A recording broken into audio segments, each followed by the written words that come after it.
Hey everyone, Zain here, and today I'm going to show you how to get YouTube TV free trial.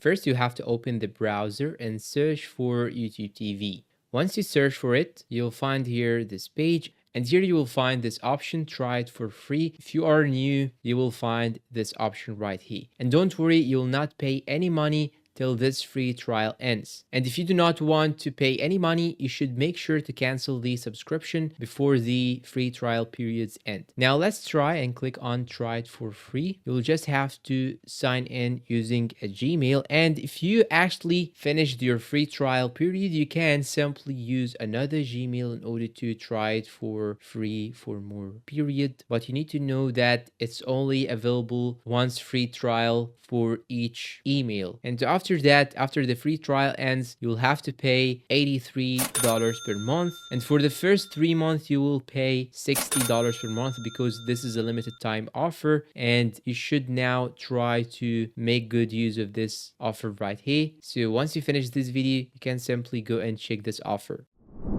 And that's all for today. If you find this video helpful, please don't forget to support us with like, subscribe, comment, share. Thanks for watching and see you in a new video.